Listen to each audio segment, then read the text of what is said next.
마가복음 1장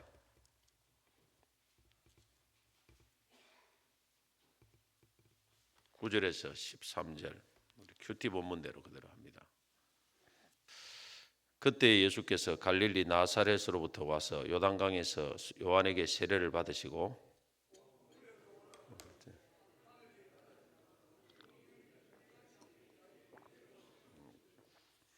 하늘로부터 소리가 나기를 너는 내 사랑하는 아들이라 내가 너를 기뻐하노라 하시니라.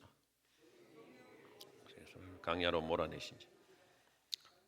같이 읽겠습니다. 광야에서 40일을 계시면서 사단에게 시험을 받으시며 덜짐승과 함께 계시니 천사들이 수종들더라. 아멘. 세례와 시험을 받으시는 예수님이라는 제목으로 말씀을 전하겠습니다. 오늘 본문은 먼저 예수님이 세례 받으시는 장면을 보여줍니다. 사실 여기서부터 예수님의 공생애는 실질적으로 시작이 된다 이렇게 볼 수도 있겠습니다. 예수님의 공생애를 보면 그 공생애 안에도 서론, 본론, 결론으로 나눌 수 있습니다. 오늘 본문은 예수님의 공생애 서론적입니다. 이것은 이 공생애를 본론의 사역을 시작함에 있어서 준비 과정이다 이렇게 볼 수 있겠습니다. 하나님의 일은 반드시 준비된 자를 통해서 일하십니다.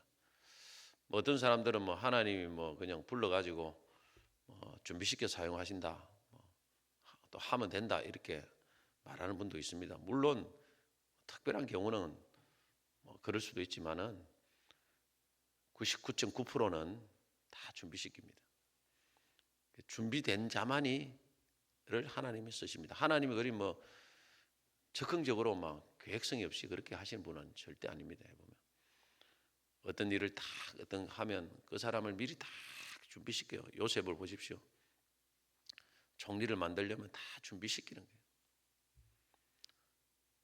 그리고 다윗도 준비시켜가지고 얼마나 금방 기름 붓고 금방 왕이 되도록 하지 않습니다. 모세도 다 벌써 택해난 거예요. 그리고 왕궁에 왕자를 보냈다가 그거마가 준비가 안 돼요. 사실 지혜 지식만 갖고 그게 또 강야로 보내가 40년간 또 연단시키고 준비시키고 준비 없이 뛰어들면 아무 역사도 일어나지 않습니다. 오늘 목회해야 할 때도 목회자도 준비가 돼야 돼요. 목회도 엄청 준비를 많이 해야 됩니다. 그냥 준비 없이도 안 돼요. 가정에서도 준비를 해야 되고 또 사회가면서도 준비해야 되고 그래야 될똥말똥 그래도 될똥말똥이에요. 아무 준비 없이 신학교 나와가지고 안 됩니다. 해보면 얼마나 이 환경이 어렵습니까? 여러분 우리가 자영업을 하더라도 그냥 됩니까?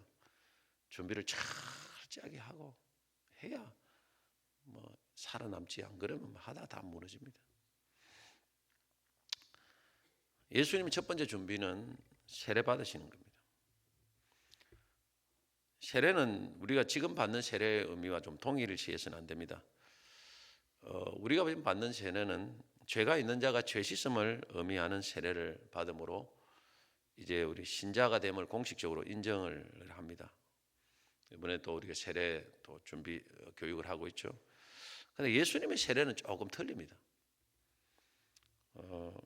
마태복음 3장에 보니까 예수께서 요단강에 이르러 요한에게 세례를 받으려고 하니까 요한이 말립니다. 내가 당신에게 세례를 받아야 할 텐데 당신이 왜 내게 오십니까? 당신은 하나님의 아들이고 메시아인데 나보다 훨씬 높으신 분이고 죄가 없는 분인데 내가 당신에게 세례를 받아야 될 텐데 왜 죄인인 내가 당신에게 세례를 베풉니까?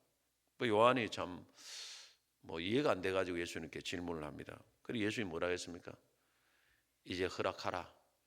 우리가 이와 같이 하여 모든 의를 이루는 것이 마땅하니라. 예수님의 세례는 사실 죄가 있어서 받는 세례가 아닙니다. 죄사함의 세례가 아니고 죄가 없지만 죄가 있는 사람처럼 되어 다른 사람의 죄를 대신 짊어지기 위한 그런 세례입니다. 십자가 대속의 죽으심을 의미하는 그런 세례죠. 예수님 세례. 그 세례를 받으심으로 예수님이 이제 본격적인 사역을 준비하는데 그 첫 번째 준비가 뭐냐면 사실 이 세례의 의미에서 자기 부인입니다. 죄가 없는데 죄인이 되는 거예요, 사실.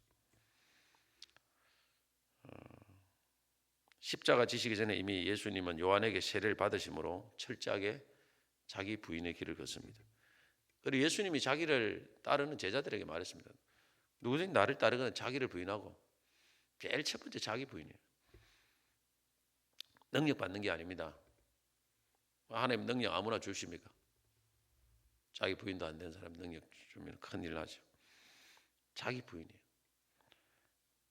이게 정말 하나님의 일을 하기 위해서는 자기가 죽어져야 돼요. 한마디로 내가 죽어지고 좀 성격도 죽고 이리시 되지. 그게 안 죽어지면요, 그게 나중에 드러납니다. 결혼할 때도 보면 여러분 사람이 안 죽어요. 자기가 안 죽기 때문에 이거 가지고 계속 갈등이 있지 않습니까? 부인이 돼야 됩니다. 이게 준비입니다. 이게 참 다른 준비가 아니고 이게 준비예요. 그래 자꾸 막 깎고 낮추고 계속 이 준비를 합니다. 광야에서도 제일 큰 준비가 낮추시는 준비예요. 이게 자기 부인이에요, 한마디로. 우리 부인해야 됩니다. 뭘 부인해야 됩니까? 자기 물질도 부인해야 돼요. 물질 부인해야 돼요. 물질 부인은 물질은 내 소유가 아닙니다. 예수님이 나를 따라오거든 다 버리라 해서 버려요. 이거 버리고 저거 버리고. 그 중에 제일 자기 물질. 이게 이런 게 안 돼가지고 안 돼요. 목회자들로 하면 뭐 헌금 이 물질 부인하는 게 돼야 돼요. 이게 여기서 욕심 부리면 절대 목회 성공 못 합니다. 일반 성도도 마찬가지. 하나님 앞에 자꾸 부인하고 드리는 훈련을 해야 믿음도 잘하고 또 하나님 또 채워줘야 돼. 그걸 통해서 또 한 번 더 잘하고 끊임없이 이런 부인 그리고 인간관계도 부인해야 돼요. 자기 다 이게 보면 너무 사생활에 얽매이다 보면은 하나님을 못합니다. 이것도 부인돼야 돼요. 어느 정도 맨날 뭐 가족만 챙기고 이건 뭐 세상 사람들과 뭐 다를 게 뭐가 있습니까? 똑같은 거죠. 그리고 자기 목숨까지 부인이 돼야 돼요. 자기 목숨까지. 자존심도 부인하고 자기도 부인하고 자기 자신을 부인해야 돼요. 이게 내가 살아 있으면 뭐 내가 논대 하면 가보세요. 뭐 분명히 걸리게 돼 있습니다. 걸리게 돼 있습니다. 밑에서 아무것도 안 하고 그냥 교회 왔다 갔다 하면 안 걸리겠지만은 뭐라도 교회에서 한 자리를 해보세요. 뭐 구역장을 맡든지 뭘 하든지 해보면 더 중요한 자리를 올라갈수록 말을 듣게 됩니다. 말을 듣게 돼요. 잘하니 못하니 뭐하니 자기를 철저하게 내려놔야 돼요. 이게 자신 세례죠. 예수님이 준비시키는 과정이죠. 그리고 또 예수님 받은 세례는 헌신이 있습니다. 십자가의 헌신. 예수님은 십자가를 지시는 거예요. 나를 따르고는 자기를 부인하고 자기 십자가를 지라 않겠습니까? 엄청난 이 대가를 치러야 됩니다. 예수님 따르는 그냥 되는 게 아닙니다. 대가를 치러야 돼요. 그 치를 준비가 되어 있느냐는 거예요. 각오가 되어 있느냐. 뭐 옛날에는 참 이렇게 목회 길로 가려면 참 이 준비를 많이 했습니다. 사실 많이 하고 전도사 때부터 그때도 밥을 못 먹는 사람도 있었어요. 점심밥을 못 먹어가지고 참 그러면서 하고 막 우리 때만 해도 그런 게 있었습니다. 고난을 각오해야 돼요. 고난. 거기서 준비를 많이 시키죠. 제 자신만 해도 전도사 때는 참 어려웠습니다. 물질적으로 너무너무 어려워요. 뭐 이건 뭐 생활이 안 돼요. 또 뭐 또 도와주는 사람도 많이 없고 참 오직 주님만 바라볼 수밖에 없는 그런 한계. 그냥 취직했으면 얼마나 돈도 잘 벌고 뭐 근데 왜 생고생을 하는? 교회 가면 또 뭐 욕만 들어먹고 또 돈은 힘들고 그게 주의 일입니다. 주의 일. 주의 일 하면 막 그냥 레드카펫 깔아놓고 막 박수 받고 영광 받고 그게 아닙니다. 다 이 십자가입니다. 십자가. 나를 죽이고, 여러분 세상 사람들 관계에도 가보면 예수를 믿으면 자기를 죽여야 되지요. 성질 뿌리뿌리면 이제 전도문 다 막혀요. 가족 관계도 그렇고. 이 십자가 길입니다. 십자가 길. 이 각오가 되어 있느냐는 것입니다. 이 각오가 안 되어 있으면요, 결국에는 하나님 하다가 그냥 시험이 오고 문제가 오고 터져버립니다. 목사님들도 그런 사람 많이 봤어요. 결국 그 각오를 못 하고 결국 하다가 결국 오래 못 가요. 하다가. 자, 이리 준비된 자에게 하나님 어떻게 합니까? 하나님께서 오늘 말씀 보십시오. 세례를 받으실 때 10절에 보니까 하늘이 갈라짐과 성령이 비둘같이 내려오시더라. 하늘 문이 열리는 거예요. 그때 세례 받으실 때. 능력이 문제가 아닙니다. 하늘 문이 열리는 게 문제가 아닙니다. 내가 세례 받는 게 문제예요. 정말 세례를 안 받아야 될 분이 그 세례 받는 그 자리에 들어가는 거예요. 예수님. 낮아진 자리에 들어가고 십자가를 지고 들어갈 때 하나님 그거 보고 하늘 문을 열어주십니다. 성령을 부어주십니다. 하늘 문이 열리면 항상 좋은 게 일어나요. 성령이 부어주시고 능력이 부어주시고. 왜냐하면 이거 가지고 이제 사명 감당하라는 거예요. 그리고 한 가지 더 말씀을 주시죠. 11절에 하늘로부터 소리가 나기를 이는 내 사랑하는 아들이라 내가 너를 기뻐하노라. 참 하나님이 하늘 문이 열리면 두 가지가 옵니다. 성령이 부어지고 말씀이 오는 거예요. 여러분은 하늘 문이 열린 분들입니까? 말씀이 없네요. 새벽이라고. 하늘 문이 열렸다는 게 뭐냐면 여러분 성령을 받고 말씀을 주의 말씀을 듣는 사람입니다. 다른 게 아니에요. 우리가 하나님이 어떤 일을 사역을 할 때 주의 일을 할 때 성령을 받아야 됩니다. 할렐루야. 말씀을 받아야 돼요. 특별히 목회자는 이게 필수적입니다. 이거 안 되면 안 돼요. 성령이 충만한 성령의 힘으로 하는 것입니다. 인간의 권위로 하는 거 아니에요. 성령으로 하는 것이고 말씀으로 하는 거예요. 이게 하나님의 말씀이다. 그리고 그 말씀대로 받으면 그대로 이루어져요. 말씀은. 이게 받아야 됩니다. 우리 성도들이 이거 사모해야 됩니다. 그러나 능력이 문제가 아닙니다. 내가 먼저 예수님처럼 자기를 부인하고 십자가를 지려는 그런 준비가 된 사람에게 하나님은 하늘 문을 열어주시고 거기다가 성령을 부어주시고 또 말씀을 주시고 그러면 당연히 교회는 부흥이 되는 거예요. 사실은. 다른 게 없습니다. 자, 두 번째 예수님이 또 받으신 것은 세례 받으신 것이 아니고 또 두 번째는 시험을 받으셨다 이랬습니다. 시험을. 이게 본격적인 사역이 시작하기는 시험을 받았습니다. 그게 12절, 13절. 마태복음 4장에 보면은 마귀에게 40일간 시험 받으셨다. 우리 잘 알지요? 그런데 오늘 본문 12절에 보면 뭐라 했습니까? 12절 같이 한번 읽어보겠습니다. 성령이 온 예수를 광야로 몰아내신지라.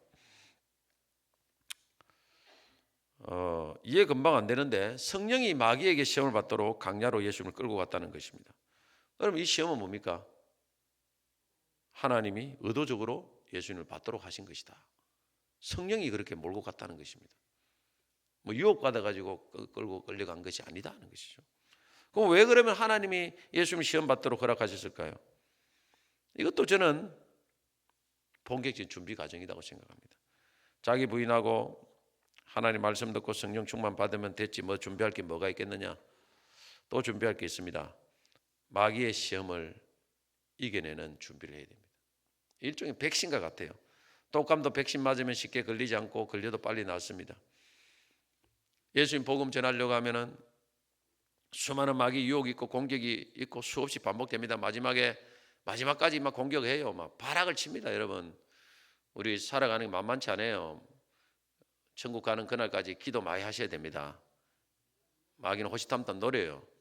노래 가지고 막 어쨌든까지 마지막까지 믿음을 부인하게 만들고 우리가 하나님 원망하게 만들고 그래서 나이 드신 분들 기도 끝까지 하셔야 돼요.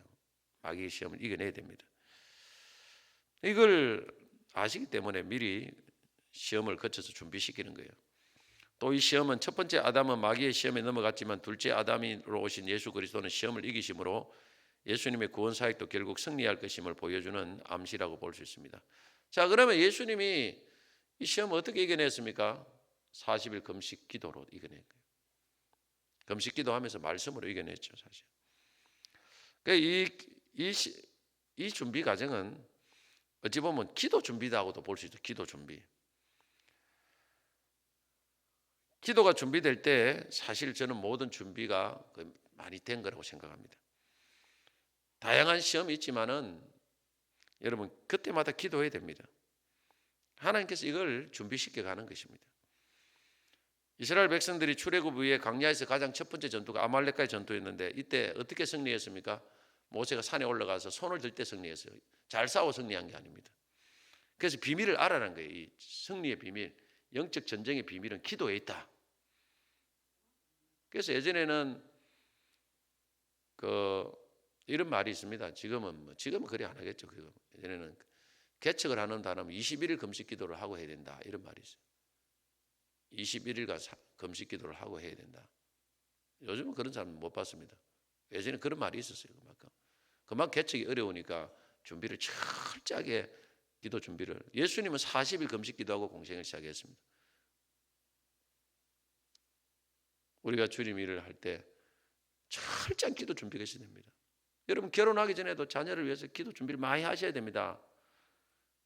결혼은 절대 호락호락하지 않습니다. 한국의 유명한 이름만 대면 아는 어마어마하게 큰 교회 목사님, 자녀 아들 둘인데 목사님 은퇴했습니다. 그런데 들린 말로는 목사님 아들 하나는 참 미국에 있는데 자식 상당한 위치에 있는데 암 걸려가지고 7개월 만에 바로 죽었어요. 또 아들 하나는 목회자를 하려고 하는데 믿음 없는 부인이 도망가 버려가지고 정신공황장애 나와가지고 치료도 안 된다고. 아들 둘이가 지금 다 엉망진창이 돼버렸어요. 이 목사님 이해를 못한다는 거예요. 왜 하나님이 나에게 이런 일을 주시는 거예요? 이해를 못한다는 거예요. 그렇게 목회 사역을 잘했고 미국에서도 한국에서도 그렇게 크게 하고 이름만 대면 유명한 목사님 손가락에 꼽을 정도의 유명한 목사님. 여러분 우리가 기도해야 됩니다. 기도해야 됩니다. 만만치 않습니다. 하나님 이 준비를 철저하게 시키는 거예요. 그냥 기도가 아니고 예수님은 40일 금식 기도를 시켰습니다. 40일 금식 기도라는 것은 이 기도가 얼마나 철저하게 준비되고 고통이 따른지를 보여줍니다. 목회를 하다 보니까 저도 몇십 년 이렇게 하다 보니까 이 기도의 중요성을 느껴요. 어려움 있을 때마다 여러분 기도해야 됩니다. 기도하면 하나님 알아서 해주시고 역사하시고 우리의 싸움은 혈과 육에 가는 거 정서 다 알아. 기도 이 악한 영들과 싸움이에요. 사실은 사람과 싸우면 안 되고 이 영적 전쟁의 싸움을 해야 됩니다. 여기서 이기면 승리가 일어납니다. 아무리 잘한다고 해서 못 이깁니다. 그래서 기도하라는 거예요. 기도하라는 거. 그래서 저도 지금도 틈만 나면 기도하려고 노력하는데 옛날만큼은 잘 못하는 것 같아요. 그래도 지금도 틈만 나면 하려고 계속 하나님 앞에 노력을 합니다. 마지막까지 주 앞에 서는 그날까지. 주 앞에 서는 그날까지. 기도는 은퇴가 없습니다. 끊임없이 기도해야 됩니다. 철저하게 기도해야 돼요. 일이 클 때는 더 많이 기도해야 됩니다. 그래서 예수님도 마지막에도 기도하고 끝났지 않습니까? 겟세마네 동산에서 그 철야기도 땀을 내는데 피가 나들 정도로 이 철야기도 간절한 기도를 가지고 마지막까지 승리했지 않습니까? 우리가 기도할 때 마귀가 틈을 탑니다. 이 기도해봐야 무슨 소용이 있겠는가? 그러나 견뎌내야 됩니다. 끝까지 견뎌내야 돼요. 어느 목장에서 양을 기르고 있었는데 종종 늑대와 여우가 내려와서 양을 해치곤 했습니다. 유명한 사냥꾼을 초청하여 목장 주위에 있는 맹수들을 소탕했습니다. 그러니까 양들이 피해가 줄어들고 양들이 잘 번식했습니다. 그런데 얼마 후 추운 겨울이 되었습니다. 많은 양들이 얼어 죽는 사건이 발생했습니다. 다른 해보다 더 추운 날씨도 아닌데 이유를 알 수 없었습니다. 생태학자들이 조사를 했어요. 그리고 이유를 찾았습니다. 늑대와 여우 같은 적들이 없어지자 양들은 긴장이 풀렸고 결국 저항력이 약해졌던 것입니다. 맹수가 옆에 있을 때는 막 강인해져서 웬만한 추위를 이길 수 있었으나 천적이 사라지면서 저항력이 약해지고 추위를 이기지 못했던 거예요. 하나님께서 우리의 삶에 왜 자꾸 기도 문제를 주신지 압니까? 이 기도 안 하면 죽는 거예요, 영적으로. 내 영혼이 죽는 것입니다. 아, 이제는 기도 안 해도 살만하구나. 시험 때문에 죽는 거죠. 다른 것 때문에 죽어요. 영혼이 병들어 죽습니다. 그래서 하나님이 계속 기도할 만한 이런 긴장감을 주시는 거예요. 그래서 기도해서 영혼이 잘된 같이 범사가 잘 되고 강건하게 하시는 것입니다. 그래서 여러분 기도 제목이 조금씩 있는 것을 감사로 생각하셔야 됩니다. 그런 사람들이 하나님께 쓰임 받게 되어 있어요. 평안한 사람 아무도 없습니다. 가보면 하나님께 쓰임 받는 사람 치고 나는 만사천지 편안한 사람 못 봤어요. 다 기도에 싸움을 합니다. 계속 문제를 가지고 긴장감을 갖도록 만들어 가시는 거예요. 기도해야 된다. 이 기도 준비가 돼야 됩니다. 그리고 이 기도 장소 광야입니다. 광야는 어디입니까? 출애굽에서 훈련받던 장소 아닙니까? 출애굽 후에. 광야는 하나님만 의지해야 되는 장소입니다. 사람이 없는 곳, 사람이 살 수 없는 곳, 사람의 힘으로 아무것도 할 수 없는 것, 오직 하나님만 집중하고 하나님만 의지하는 장소. 우리가 그런 기도를 해야 된단 말입니다. 기도할 때는 다 사람들과 다 차단을 하고 오직 주만 바라보나이다. 여기서 주님과 승부를 걸어야 되겠다. 내 인생 승부를 걸어야 되겠다. 여러분 어떤 문제가 있더라도요, 이런 정신을 갖고 기도하면 되게 되어 있습니다. 아셔야 돼요. 너무 우리가 의지할 게 많으니까 이런 기도를 안 해요. 강약 기도를 안 합니다. 전부 다 한나처럼 강약 기도를 해야 되고, 사정결단을 에스더처럼 사정결단의 기도를 해야 내 인생의 문이 열리고 자녀도 결혼 문이 열리고. 하나님은 이런 기도를 기다리고 계십니다. 이게 준비가 돼야 돼요. 그래서 내 삶의 문제를 풀면서 기도 준비를 시키는 것입니다. 하나님께서. 왜냐하면 내 삶의 문제가 아니고 나라 민족을 위해서 금식하며 누가 그렇게 기도할 사람 많이 없거든요. 그러니까 내 인생의 문제에 딱 이렇게 가시를 박아 놓아가지고 그거 때문에 기도하도록 만드는 거예요. 그렇게 기도하다 보면 나중에 기도 훈련이 되면 그거 가지고 나중에 하나님은 더 하나님 나라의 더 큰 일을 이루어 가십니다. 할렐루야. 저도 가정의 복음을 위해서 그렇게 기도를 했고, 그게 훈련이 되면서 더 큰 시너지 효과가 나타나더라고요. 그래서 기도 준비해야 됩니다. 두 가지 준비. 여러분 세례, 자기 부인 십자가 질 준비, 각오가 되어 있습니다. 두 번째는 기도 준비. 시험이 옵니다. 그걸 준비를 철저하게 해서 우리 주님 하나님 앞에 정말 귀하게 쓰임받고 2호를 승리하고 평생을 승리하는 귀한 역사 있기를 주의 이름으로 축복합니다.